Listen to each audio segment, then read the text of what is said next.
ಮತ್ತು north south corridor, ಉತ್ತರ ದಕ್ಷಿಣಕ್ಕಾಗಿ ನಾವು ಏನು ಟನಲ್ ಕೆಲಸಕ್ಕಾಗಿ DPR ಟೆಂಡರ್ ಮಾಡಿ ಪ್ರಾಡಕ್ಟ್ ಸಂಸ್ಥೆಯವರಿಗೆ ಕೊಟ್ಟಿದ್ದು. ಅವರು ಎಲ್ಲ ಟ್ರಾಫಿಕ್ ಪ್ಲ್ಯಾನಿಂಗ್, ಟ್ರಾಫಿಕ್ ಸ್ಟಡಿ ಎಲ್ಲ ಮಾಡಿ ವಿಸ್ತಾರವಾದ ರಿಪೋರ್ಟ್ ಕೊಟ್ಟರು. ಆ ರಿಪೋರ್ಟನ್ನು ಇನ್ನೂ ಫೈನಲ್ ಆಗಿಲ್ಲ.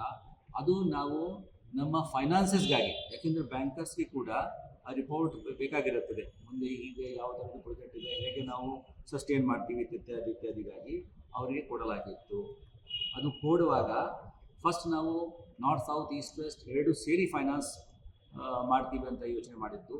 ಆಮೇಲೆ ನಾರ್ತ್ ಸೌತ್ಗೆ DPR ಬಂದ ಮೇಲೆ ನಾರ್ತ್ ಸೌತ್ ಮಾಡೋಣ, ಈಸ್ಟ್ ವೆಸ್ಟ್ ಇನ್ನು DPR ತಯಾರಾಗಿಲ್ಲ, ಅದು ಆಮೇಲೆ ಮಾಡೋಣ ಅಂತ ತೀರ್ಮಾನ ಆಯಿತು. ಆ ಪ್ರಕಾರ ಚೇಂಜ್ ಆಯಿತು. ಆ ಪ್ರಕಾರ ಈ ಪುಸ್ತಕನೂ ಕೂಡ ನಾವು ಚೇಂಜ್ ಮಾಡಿ ಕೊಟ್ಟಿರುವುದರಿಂದ ಹರಿಬರಿಯಲ್ಲಿ ಎಕ್ಸಿಕ್ಯೂಟಿವ್ ಸಮರಿ ಟೇಬಲ್ 15ನಲ್ಲಿ ತಪ್ಪಾಗಿ ಬಿದ್ದಿದೆ. ಒಳಗೆ ಎಲ್ಲ ಚಾಪ್ಟರ್ಸ್ ಕನ್ಸಿಸ್ಟೆಂಟ್ ಇದೆ.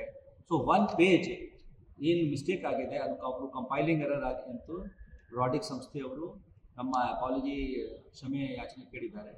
ಅದಕ್ಕೆ ಎಷ್ಟು ಮಟ್ಟಕ್ಕೆ ಶ್ರಮ ಮಾಡಬೇಕು, ಎಷ್ಟು ಮಟ್ಟಕ್ಕೆ ಅವರ ಮೇಲೆ ಇದನ್ನು ಪೆನಾಲ್ಟಿ ಹಾಕಬೇಕು, ಅದನ್ನು ನಾವು ತೀರ್ಮಾನ ತೆಗೆದುಕೊಳ್ತೇವೆ. ಅವರು ಮಾಡಿರುವ ಈ ಸಣ್ಣ ತಪ್ಪಿಗೆ ಈ ಫುಲ್ DPR ಕಾಪಿ ಪೇಸ್ಟ್ ಇದೆ ಅಂತ ಹೇಳೋದು, ಇದನ್ನು ವೇಸ್ಟ್ ಎಕ್ಸ್ಪೆಂಡಿಚರ್ ಮಾಡಿದ್ರಿ ಅಂತ ಹೇಳೋದು, ಅದು ನಾವು ಒಪ್ಲಿಕ್ಕೆ ಸಾಧ್ಯ ಇಲ್ಲ. ನಿಮ್ಮ ಹತ್ರನೂ ಕೂಡ ಈ ರಿಪೋರ್ಟ್ ಇದ್ದರೆ, ಯಾವ ಥರದ್ದು ನೀವು ಪಬ್ಲಿಷ್ ಮಾಡಿದ್ರಿ ಅವ್ರ ಹತ್ರನೂ ಫುಲ್ ರಿಪೋರ್ಟೂ ಇರುತ್ತೆ. ಆ ರಿಪೋರ್ಟ್ಗೆ ಕೂಡ ಪೂಣೆ ಮಾಲೆಗಾಂವ್ ಜೊತೆಗೆ ನೀವು ಹೋಲಿಕೆ ಮಾಡ್ಬೋದು. ಅದು ಕಟ್ ಕಾಪಿ ಪೇಸ್ಟ್ ಇದೆ ಅಥವಾ ಇಲ್ಲ ನಿಮ್ಗೆ ಗೊತ್ತಾಗ್ತದೆ. ಹೀಗಾಗಿ ಇದು ನಾವು ಇಷ್ಟು ಮಟ್ಟಕ್ಕೆ ತಪ್ಪಾಗಿದೆ, ತಪ್ಪು ಒಪ್ಕೊಳ್ಬೇಕಾಗಿರುತ್ತದೆ. ಆ ತಪ್ಪಕ್ಕೆ ನಾವು ಏನು ಆ್ಯಕ್ಷನ್ ತೊಗೊಳ್ಬೇಕು ರಾಡಿಕ್ಸ್ ಮೇಲೆ ಅಷ್ಟು ಮಟ್ಟಕ್ಕೆ ಆ್ಯಕ್ಷನು ತೊಗೊಳ್ತೀವಿ.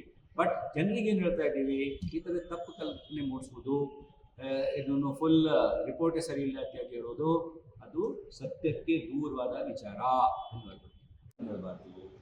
ಈಗ ಏನಾಗಿದೆ, 2014ಇಂದ 18ವರೆಗೂ ಬೋರ್ವೆಲ್ ಕೇಸ್ಗೆ ಸಂಬಂಧಪಟ್ಟಂತೆ ಅವರು ಕೇಸ್ ದಾಖಲೆ ಮಾಡಿ ನಮ್ಮ ಅಧಿಕಾರಿಗಳಿಗೂ ಅದಕ್ಕೆ ಸಂಬಂಧಿಸಿದಂತೆ ಕರೀತಾ ಇದ್ದರು, ಕೇಳ್ತಾ ಇದ್ದರು. ಅವರಿಗೆ ದಾಖಲೆಗಳನ್ನು ಕೂಡ ಕೊಡಲಾಗಿತ್ತು. ಇನ್ನೂ ಹೆಚ್ಚುವರಿಯಾಗಿ ದಾಖಲೆ ಬೇಕು ಅಥವಾ ವೆರಿಫಿಕೇಷನ್ ಬೇಕು ಅಂತ ದೃಷ್ಟಿಯಿಂದ ಅವರು ಸರ್ಚ್ ವಾರೆಂಟ್ ಮೇಲೆ ಅಲ್ಲಿ ಬಂದರು. ಸರ್ಚಿಂಗ್ ದ ಡಾಕ್ಯುಮೆಂಟ್ಸ್ ಅದೇ ಅಲ್ವಾ ಸರ್ ರೇಡ್? ಸರ್ಚ್ ವಾರೆಂಟ್ ಜೊತೆಗೆ ಬಂದು ಸರ್ಚ್ ಮಾಡೋದಂದ್ರೆ ಅದೇ ಅಲ್ವಾ ಸರ್ ತಲಾಶ್ ಮಾಡೋದು, ರೇಡ್ ಮಾಡೋದು? ಅರ್ಥ ಮಾಡ್ತಾರೆ.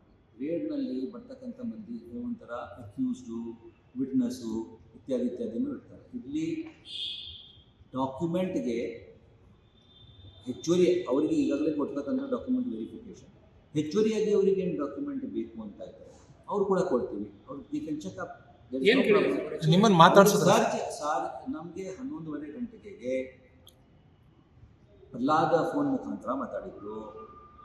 ನಾವು ಯಾವುದೊಂದು ಕಮಿಟಿಯಲ್ಲಿ ಅದೇ ಮೀಟಿಂಗ್ನಲ್ಲಿ ಇದ್ದೆ, ಅದಕ್ಕೆ ನಾವು ಕೂಡ ಕೋಆಪ್ರೇಟ್ ಮಾಡ್ತೀವಿ. ಅವರು ನಮ್ಮ ಹತ್ರ ಸರ್ಚ್ ವಾರೆಂಟ್ ಇದೆ ಅಂತ ಹೇಳಿದರು. ಆಯಿತು, ಸರ್ಚ್ ವಾರೆಂಟ್ ಆಧಾರದ ಮೇಲೆ ನಿಮಗೆ ಪವರ್ ಇದೆ, ನೀವು ಎಲ್ಲ ಡಾಕ್ಯುಮೆಂಟ್ಸ್ ಯಾವ್ಯಾವ್ದು ಪಡೀರಿ ಅಂತ ಹೇಳಿ. ಯಾವ ಕಾಮಗಾರಿ, ಯಾವ ಪ್ರಾಜೆಕ್ಟ್ಸ್ ಕೇಳಿದ್ದಾರೆ ಅದು ನಮಗೆ ಗೊತ್ತಿಲ್ಲ. ಅವರಿಗೆ ಕೇಸ್ ನಂಬರ್ನಲ್ಲಿ ಡಿಟೇಲ್ಸ್ ಏನು ಅವರು ಶೇರ್ ಮಾಡಲ್ಲ. ಸೊ ನಮಗೂ ಕೂಡ ಸರ್ಚ್ ವಾರೆಂಟ್ ನಮಗೂ ಕೂಡ ನಾನು ನೋಡೋಕ್ಕೆ ಆಗಿಲ್ಲ. It was served on mister Prahlad. Search ವಾರೆಂಟ್ದು ನಾವು ಕಾಪಿ ತರಿಸ್ಕೊಳ್ತೀವಿ. ಅದರಲ್ಲಿ ಏನು ಯಾವ ಕೇಸ್ ನಂಬರ್ ಇದೆ ಆ ಕೇಸ್ ನಂಬರ್ಗೆ ಸಂಬಂಧಪಟ್ಟಂತೆ ಅವ್ರು ಏನು ದಾಖಲೆ ತಗೊಂಡು ಹೋಗ್ತಾರೆ, ದಾಖಲೆ.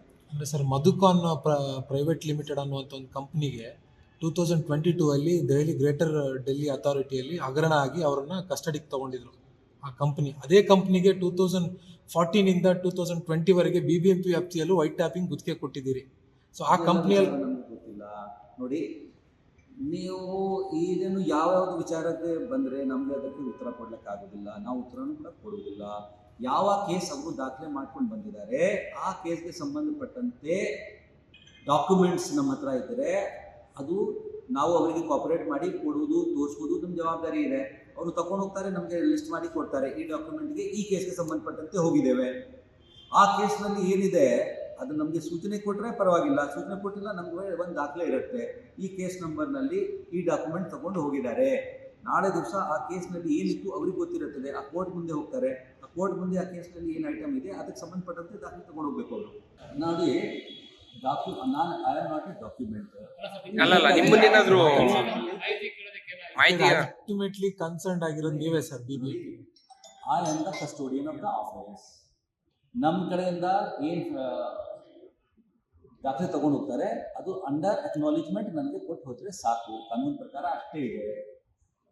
ನಮಗೆ as A witness, as A evidence ಕೊಡಲಿಕ್ಕೆ, ಕರೀಲಿಕ್ಕೆ ಅವರಿಗೆ ಆ ಪವರ್ನಲ್ಲಿ ನಮಗೆ ನೋಟಿಸ್ ಕೊಟ್ಟರೆ ಅಥವಾ ಏನೋ ಮಾಡಿದರೆ ನಾವು ಅದಕ್ಕೆ ಅಟೆಂಡ್ ಆಗಬೇಕಾಗಿರುತ್ತೆ. ಸೊ ಹೀಗಾಗಿ ಇದು ಸರ್ಚ್ ಮಾಡ್ತಕ್ಕಂಥ ವಿಚಾರ. ಸರ್ಚ್ನಲ್ಲಿ ನೀವು ನನಗೆ ಈ ಡಾಕ್ಯುಮೆಂಟ್ ಕೊಡಿ ಅಂತ ತೋರಿಸ್ತೀವಿ. ಅಲ್ಲ ಸರ್, ಈಗ ನಿಮ್ಮ ಹತ್ರ ಏನೋ ಮಾಹಿತಿ ಕೇಳಿದ್ದೀರಿ? ನಮ್ಮ ಹತ್ರ ಏನು ಮಾಹಿತಿ ಕೇಳಿಲ್ಲ, ಎಷ್ಟು ಸರ್? ನಮ್ಮ ಹತ್ರ ಮಾಹಿತಿನೂ ಕೇಳಲಿಲ್ಲ. ನಾನು ಹೇಳ್ತಾ ಇದ್ದೀನಿ, ಅರ್ಥ ಮಾಡ್ಕೊಡ್ರಿ. It's search warrant for documents. ಅವ್ರು ಏನು ಡಾಕ್ಯುಮೆಂಟ್ ತಗೊಳ್ತಾರೆ ಆ ಡಾಕ್ಯುಮೆಂಟ್ ಕೇಳ್ಬೋದು. ಈ ಡಾಕ್ಯುಮೆಂಟ್ ಏನಿದೆ ಬೋರ್ವೆಲ್ ಸಂಬಂಧಪಟ್ಟಂತ ಇದೆ ಇಲ್ವೋ, ಇದು ನನಗೆ ಅರ್ಥ ಆಗ್ತಾ ಇಲ್ಲ, ಇದನ್ನು ಎಲ್ಲಿಗೆ ಹೋಯ್ತು ಅಂತ. ಅದಕ್ಕೆ ನಾವು ಎಲ್ಲ ಕೋಆಪರೇಟ್ ಮಾಡಿಕೊಂಡು ಇದಕ್ಕೆ ಮುಂದೆ ಈ ಥರ ಆಗ್ತದೆ ತೀರ್ಮಾನ ಇತ್ಯಾದಿ ತಿಳಿಸ್ತೀವಿ. Thank you.